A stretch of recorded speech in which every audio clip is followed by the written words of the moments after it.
What's going on, everyone? Welcome to the podcast. Hope you're all doing well. I'm your host, Justin Harold, and with me, as always, my co-host, Jeff Santa. This is the Cleveland Pulse Podcast, episode 46. Today, we're going to be talking about the draft haul that Andrew Berry brought in with the rest of the Browns organization in the 2021 draft, and give our own grades on pick by pick. And so, it was a big weekend for us. Just want to make a quick shout out to all you guys who followed, everyone that followed, commented on our videos the past couple days. It's been really great getting all that feedback and getting those followers and everything. So we appreciate you guys being here. And Jeff, how are you doing, my guy?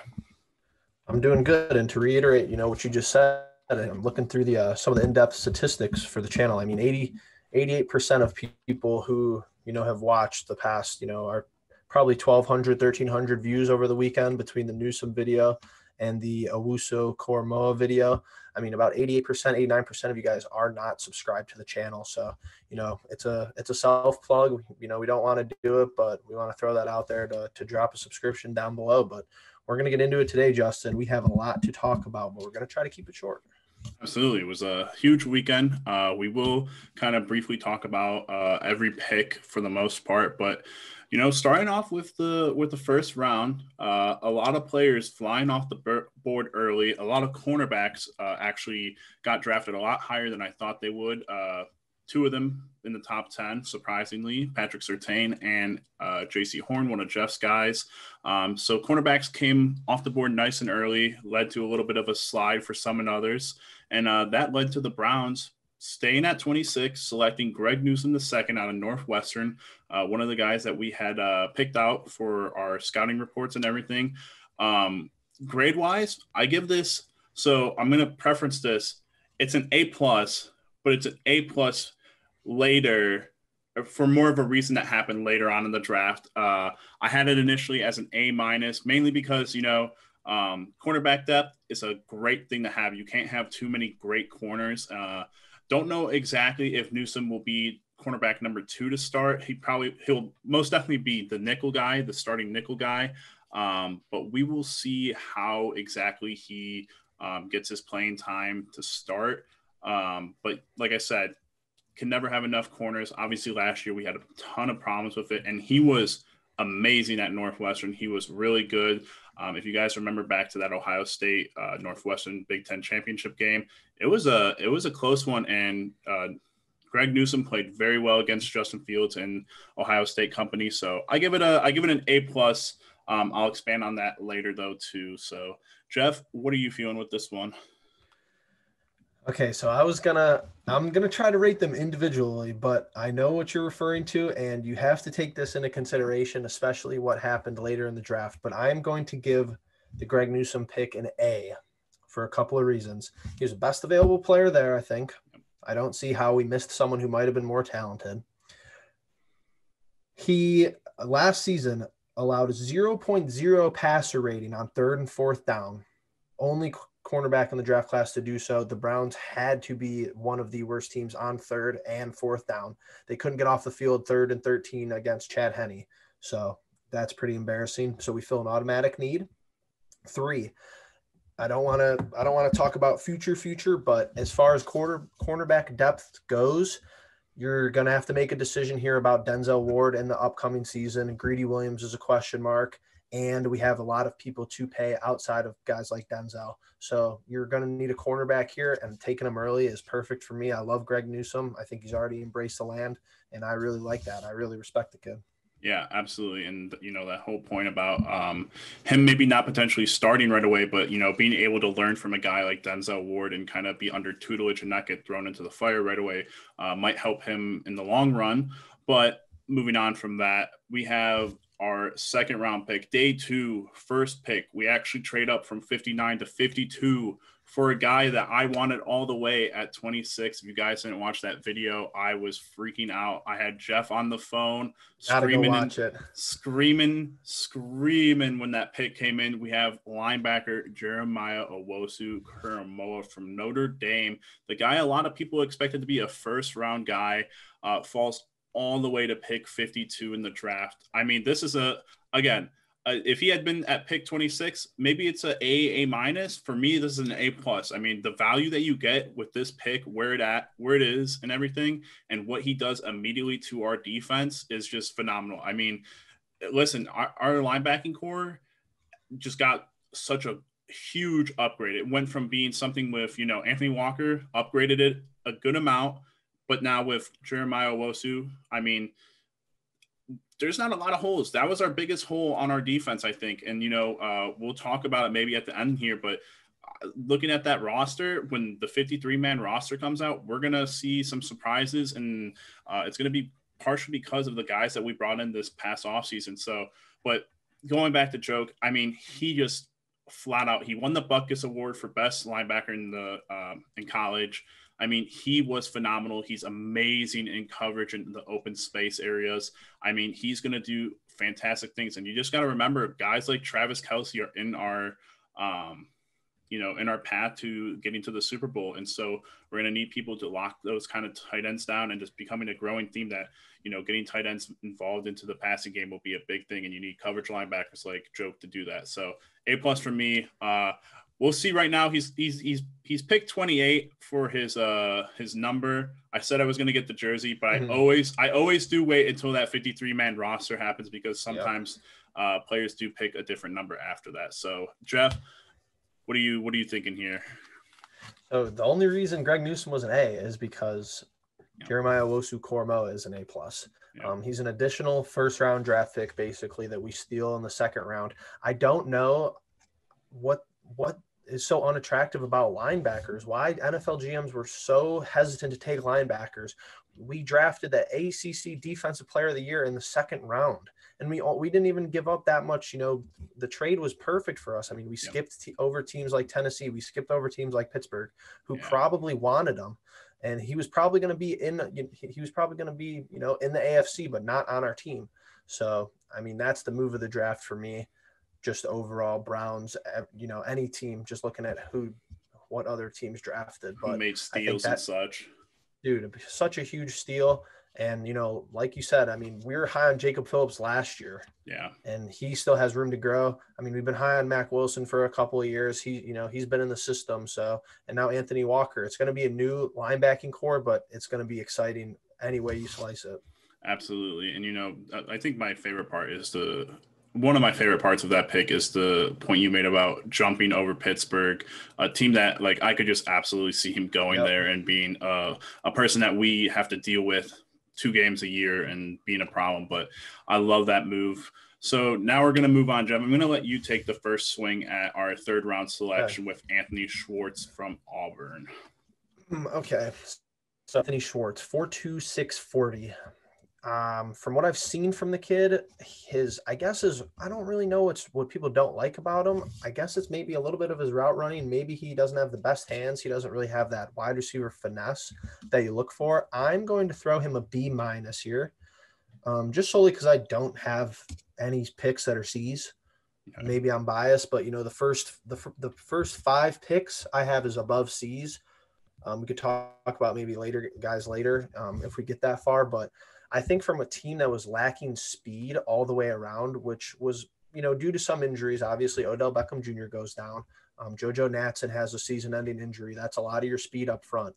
But me and Justin talk about it all the time. Our wide receiving core makes way too much money. Something's going to have to give after this season. I think that a second-round or third-round wide receiver makes a lot of sense here, and you're not going to pick him in the second round if JOK is still on the board. So I think it makes sense. I can't give it higher than a B- just because he hasn't really proven himself as a pro style wide receiver. But besides that, we'll take the speed for jet sweeps.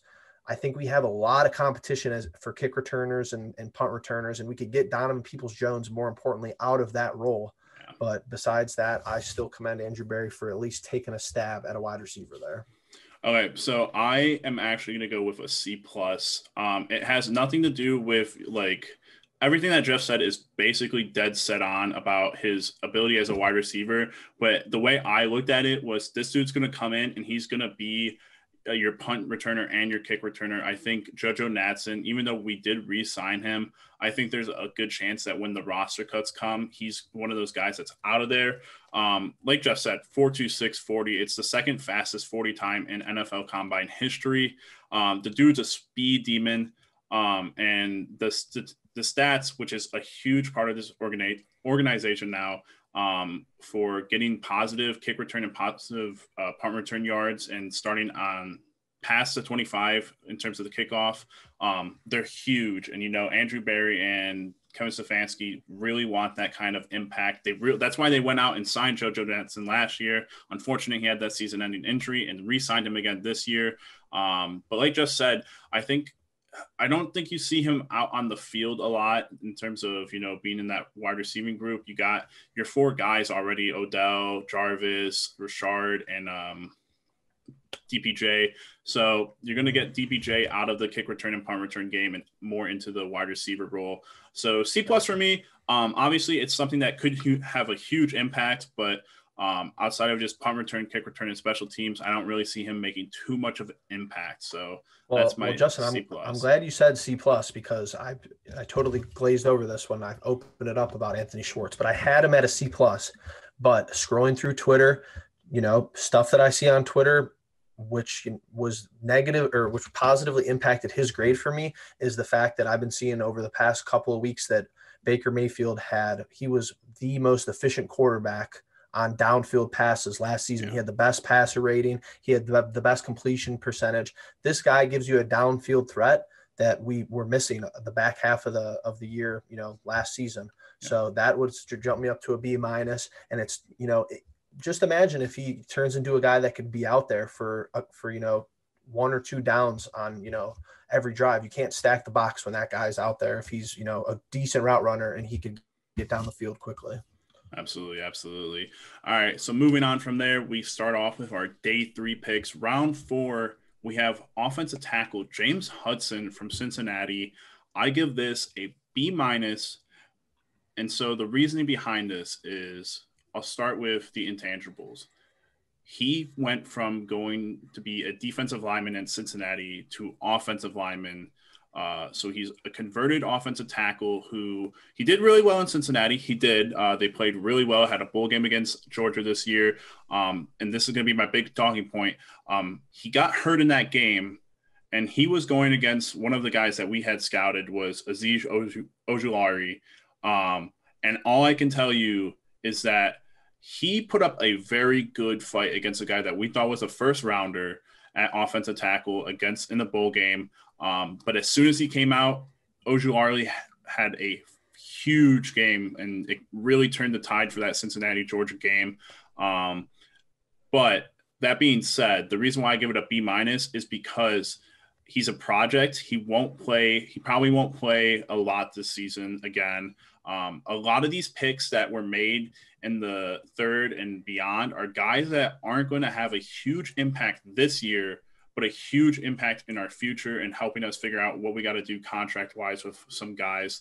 But James Hudson being able to get coached under Bill Callahan brought in guys on days that games were about to be played and coached them into perfection and being able to be, starting lineup guys like Blake Hentz and all those other ones that we saw come in and out of the games last year. So he'll do great things in the future, I believe. But for right now, I give him a B-. All right, so piggybacking off of that, I'm going to give James Hudson a B here. I think that this is a nice longevity posterity pick from Andrew Berry. I think he knows exactly what he's doing here. You're not going to be able to keep the likes of Jack Conklin and Wyatt Teller around forever. So we talked about this. We discussed this at great length personally and in other videos, that we're going to need some sort of offensive lineman in this draft, regardless of where it is. I think this is the perfect spot for it, considering that obviously our next pick, which that's a lot of the draft, is making sure that you could fit in at the right spot who you want. But just, talk about a great overall football program down there in Cincinnati. They've really been on the rise in the American Athletic Conference over the past, 2 or 3 seasons. So it sounds like they have good coaching over there. I actually didn't know that he was on the defensive side of the ball for part of his career, but I think that this makes sense. We lost a couple of offensive linemen, maybe not at his same position, but you lose the likes of Kendall Lamb in the offseason. So I think it makes sense for this James Hudson kid to sit underneath, one of the better offensive lines in the league. Absolutely. Luke Fickell, a great coach from Ohio State. So they do have a great coaching staff down there and everything. And I like that. And I heard some of his press conference, he said that transition from being a defensive lineman to offensive lineman was hard, but he just kind of attacks it the same way. He's like, I want to get after the guy I'm going up against. Right. Good typical offensive defensive lineman talk there, which I appreciate. So moving past that one, we have our next 4th round pick. I'm going to let Jeff take this one, even though a little bit of the homer in me thinks I should have this. I think Jeff really wanted this guy a lot more than I did. So Jeff, you take it away. Absolutely. I think we had him in do we have him in the 3rd round or early 4th for our mock? I think we might've had him in the 3rd round with our mock, which our mock was a little bit weird because just how mocks go. I mean, they're all a little bit different. But round 4, the 2nd pick of the 4th round, Tommy Togiai, defensive tackle, Ohio State University, staying in the state of Ohio. Regardless of what this kid's going to be able to do on the field, it doesn't matter to me. The kid's an absolute monster. 40 reps on bench for 225, 40. He was throwing it around easy. This is a position that we needed. So I give this a B. He's a Buckeye. Similar to, Cincinnati, keeping people within the state. I kind of like that. And this was somebody that we wanted, that me and you talked about if he was there. I think my biggest statement I can make on Togiai is as soon as I heard that he wasn't going to be available for the national championship game, that was a big swing in my mentality as far as being a Buckeyes fan, because I knew that he was a big disruptor, up the middle. And that was going to be a big hit to the defensive side of the ball for Ohio State that wasn't very good. So I think that he's an impact player. I think he's, definitely young. And like I said, I mean, it's another smart move by Barry, situating him under a veteran Malik Jackson. Absolutely. Tommy T, I give him a B+. I love the pick. I love the value of where you get him. I think he was supposed to be a 3rd round guy, if I'm being honest with you, maybe that later 3rd round.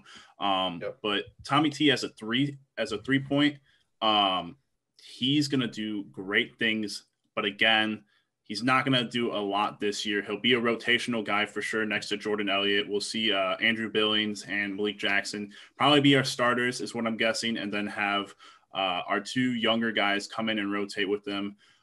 We'll see how Jordan Elliott and Tommy T work together. It mainly because they both play that 3 technique, so one of them is probably going to have to transition. I think Tommy T is going to be that one who goes to the 2I. But both of them very good. There's not a lot to say after, the fact of these guys other than, we're starting to find the more future kind of ended guys and the guys that are going to make impacts on special teams. So we're going to move on from Tommy T to round 5. Tony Fields II out of West Virginia. So this is probably like my first bad grade, if you want to say. I think the C+ isn't really a bad grade. It's above average for the most part. But Tony Fields II, I'm gonna have to give him a D+. This is probably the worst pick of the draft for me, mainly because we go out and we get a joke in the 2nd round, and I think these 2 are very similar players, and they're both very, they're on the smaller end of the linebacker group, but they're both very good in coverage and everything. I believe Tony actually played at Arizona and then transferred over to West Virginia for a couple seasons. He was good. He was very good there. However, I just don't know that with the linebacking core that we have, I think the linebacking group in general, it takes a while for guys to get situated in there. I know me and Jeff, we harped on it a lot that the linebacking group was bad last year, but it also doesn't take away that, a lot of those guys are situated now, and a lot of those guys were in and out because of injuries. So we'll see where Tony Fields ends up. I don't think he plays a lot in the rotation. I think he's a huge special teamer. For now, we'll see what happens later down the road, though. Yeah, I give Tony Fields a flat C here, mostly just because I really have no knowledge of who he is. I think he's probably a special teams, strictly player. I think that, I don't know. I was pretty shocked here that we went with another linebacker, but it does make sense. We do have a very young core there outside of Anthony Walker. Even Anthony Walker's on the younger side, though. But I mean, you have Mac Wilson. Now you have Owusu-Koramoah. You have your Jacob Phillips there.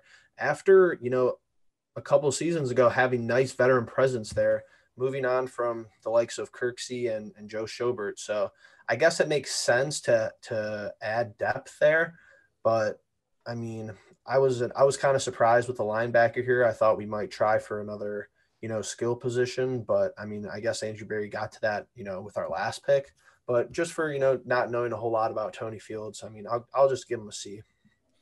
Yeah, that's fair. I mean, these guys, like I said, once you start getting past the fourth round, and this happens for every team, not every team. Also, I want to put it out there. We'll probably give like a full on grade for how the draft went for us. I don't think there's a real such thing as A+ draft for anyone, because there's bound not to be on the people, surface. No, yeah. Maybe in a couple of years, if you get like lucky, diamonds in the rough, then you can look back and say, oh, that was an A because you find, Lev Bell in what round, or you find Tom Brady, in the 6th round, but not on the surface. I agree. Absolutely. So a lot of these grades, don't take them personally, of course, but it is just what it is. So moving on, we have Richard LeCounte from Georgia, the safety. This pick was, I think, a good value pick. I think he's a guy who should have gone maybe a little bit higher than he did. That Georgia defense was very good. However, he did have a little bit of an injury issue going on. And our safeties right now are currently pretty stacked. We'll see how Sheldrick Redwine works out, and Javonte Moffett from our undrafted free agent class, who the Browns really like. They kept him on the active roster for a very long time. Again, he's going to have to make the team off of special teams and working behind a lot of guys that he probably won't see a lot of field time unless we're blowing teams out. So for me, this is a C+, mainly again because he's not going to see the field a whole lot, and he's a future guy. So C+ for me here. I'm going B+ for Richard LeCounte for a couple of very broad statements. One, you draft a defender from the SEC. I'm fine with that every day of the week. I'm fine for drafting anybody from the SEC. I mean, it's Georgia defense. I mean, he's got to be, pretty serviceable if he's making it to the NFL. Number 2, Joe Woods' defensive scheme, just, assuming that he is still here, which I hope and pray that he is, just and say, even 1 year or 2 years, I think that it's very dynamic where we could use an excess of, cornerbacks and safeties. Here's why he slips into B+ for me. I think if Joe Woods wants to use 3 safeties, this is a Ronnie Harrison contract year. So if Ronnie Harrison balls out like we all know he can and, hope that he does, I don't think we're going to pay him. I think Richard LeCounte, same way with Javonte Moffett, could be, an easy slot into the 3rd safety in Joe Woods' defense in 1 or 2 years. And John Johnson III, and, pray to God that Grant Delpit could stay healthy and play, like he did at LSU. I think that your 3rd guy could be significantly, under talented and still look very good just because of the guys he's surrounded by, especially with, our young cornerback core. So I think if you have just an average to above average 3rd safety there, which I actually think all of 3 of our safeties are extremely above average at this point, the way the roster looks. But I think a safety in the 5th round here, he could turn out to be a stud just because he's in proximity with other studs and he just plays well with them. So I'll give Andrew Berry a B+ here. I think it makes sense. Gotcha. And Jeff, I'm going to let you finish it off here with our final pick of the draft. Okay. Take it away. All right. I think this is interesting. Demetric Felton. I have wide receiver, running back / kick returner. So I give this a B-, just because you're giving Anthony Schwartz some competition. Like you said, in JoJo Natson, some competition when it comes to special teams, but that's a lot of the game that people, mull over, in the sense where whoever has the better, average starting field position, that's going to play a huge role in the game. That's why we have such a good punter. The Scottish Hammer, he's, he always plays lights out and he always tries to make sure that the other team has bad starting field position. But between Natson, Felton, and Anthony Schwartz, I mean, you have deep ball threats, you have, jet sweep plays. I mean, it opens up the Kevin Stefanski playbook a lot, even more than it already was. And I think, just like I said earlier with Schwartz, most importantly, it just gets Donovan Peoples-Jones away from returning balls, because I do not think he's very fast. I don't think that's what he was meant for. So I think, we're pretty well-rounded in the smaller parts of the game because of this draft pick. Absolutely. I give this a B minus, mainly because I think Felton's going to fit into that. I think he'll end up being that RB3 behind Kareem and Chubb. He's very quick. I had a comparison that I wanted to shoot out there of someone that I thought he reminded me of, and I can't remember it for the life of me. Bears running back. God, I can't remember his name right now. But anyways, like Jeff said, kick returner, punt returner, also a slot wide receiver. We did see a lot of those times when it comes to fancy flex Kareem Hunt out into the slot and had guys try to cover them. So obviously he does fit into the scheme of what we do offensively. And, another special teamer, like I said, a lot of these guys will make their name known on special teams. And I think our special teams was very good last year. And part of that's because of the coaching. Obviously, Mike Prefer, who was our interim head coach for that matter, when Kevin Stefanski was out, does a great job. He's been retained by the Browns organization after every cut of a coach. So obviously that speaks to his coaching and everything. So I give it a B minus here. And so with that being said, Jeff, we're at the end here. What is your overall grade and description for how this draft went for the Browns? My overall grade is going to be an A minus. I was maybe thinking B plus, but I'm going to be a homer and say A minus, because that is high for any draft. But I'm going to say A minus, and my one statement surrounding the draft is, let's beat the Kansas City Chiefs. That's really all I have to say. I think that, they went out and made smart moves. They bolstered their offensive line, which made sense for them. But I think drafting to beat the best roster in your conference, I don't see how you could go wrong with that. I think that trickles down to, the other elite teams. I think we filled a lot of needs, and we didn't even need this draft. I think, take all of these players away. I mean, obviously I still think we would have been fine. So as far as the offseason goes, it's an A offseason, probably an A plus offseason. This was icing on the cake for me. I definitely, if I had to give a whole offseason, I'd give it an A plus, a bajillion percent. Like I said, we were going to talk about the roster at the end of this. At the end of this draft, no holes. It's going to be tough. No holes. It's going to be hard for a 53-man roster to be made. They're going to really struggle with that. But for me, I give it a B plus. Listen, Greg Newsome II and Jeremiah Owusu-Koramoah, they complement each other. That's why they're both A pluses, because they complement each other in the pick scenarios. Everyone else is a bunch of future guys that we're going to really be hoping to play out. A couple guys will obviously contribute in their own ways, obviously punt, kick, return, special team games, and in rotations with like Tommy T. So for me, B plus. The point, I really do like that point about it's a team that they were building to beat the Kansas City Chiefs, Buffalo Bills, obviously, and obviously the Ravens. I think you found a couple guys, or at least two guys that will be able to make great plays in this year and be huge contributors, and then the future guys. So I give it a B plus. Obviously, a lot of those later guys it could be an A, like Jeff said. It could be an A depending on how these guys shake out in the near future, but it's something that we'll have to watch and see some of the things in training camp. But for me, B plus, really solid. It's really hard to be kind of critical, which I think maybe I'm doing a little bit more so on this one because I'm so big into the draft. So I kind of follow that stuff a little bit. I have guys that I rather would have picked at certain picks than what we did, but in Andrew Berry, we trust, something that Jeff has coined now. I love it. So it was a great draft, and I really enjoyed it. Yep. Well, I'll tell you, I'm a pretty big intangible guy, and I'm it sounds weird, but I'm kind of a feel good type of person when it comes to the draft. And I think the talent's a B plus, but just the vibe, like the vibes, the feeling makes it an A minus for me. It's in Cleveland, Ohio. I've never really seen like the camaraderie. Like every single pick, Greg Newsome, he gets drafted the next day. He's at a Cavs game. He's wearing a Browns jersey at the Cavs game. The Cavs run him a Colin Sexton jersey.